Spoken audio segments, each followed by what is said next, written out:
Hello বন্ধুরা, good morning. আজকে আমি চিকেন দো পেঁয়াজ বানাবো। চিকেনটাকে আগে ম্যারিনেট করে রেখেছি।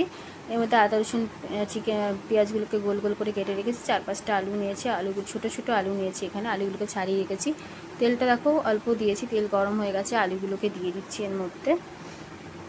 দিয়ে এবার আমি আলুর মধ্যে একটুখানি নুন দিয়ে দিচ্ছি আর হলুদ 1 চামচ মতন হলুদ দিচ্ছি, আর 1 চামচ মতন নুন দেবো। দিয়ে আলুটা একটুখানি হালকা ভাজা ভাজা হবে। দিলে এই তেলের মধ্যে আমি ফোড়ন দিয়ে দেবো গোটা গরম মশলা। তারপর গোল গোল করে কাটা পেঁয়াজটা আমি এর মধ্যেই দিয়ে দেবো। আর চিকেনটাকে আমি ম্যারিনেট করে রেখেছিলাম। আদা রসুন পেস্ট, ধনে গুঁড়ো, জিরে গুঁড়ো, কাশ্মীরি লঙ্কা, পাতিলেবু একটা রস, পাতিলেবু একটা পুরো গোটা দিয়ে দিয়েছিলাম রসটা, আর দিয়েছিলাম মিট মশলা দিয়ে ভালো করে ম্যারিনেট করে রেখে দিয়েছিলাম মাংসটাকে।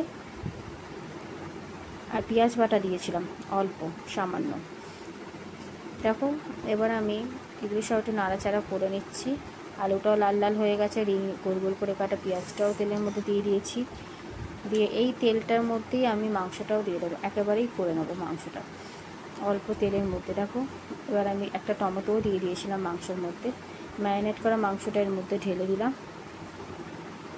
দিয়ে ভালো করে নাড়াচাড়া করে নিচ্ছি। আমি এটা গ্যাসের সিম কমিয়ে কমিয়ে করব। এতে আমি বেশি জল দেবো না, অল্প সামান্য জল দিয়েছি। কাঁচা লঙ্কা 3টে দেবো গোটা গোটা, গন্ধটা হওয়ার জন্য। তোমরা ঝাল খেতে চাইলে আর একটু কাঁচা লঙ্কা চিড়েও দিয়ে দিতে পারো। দেখো আমার হয়ে গেছে চিকেন দো পেঁয়াজ রেডি। দেখো কালারটা কত সুন্দর হয়েছে। তোমাদের যদি রেসিপিটা ভালো লাগে অবশ্যই লাইক, সাবস্ক্রাইব, কমেন্ট করতে ভুলো না যেন।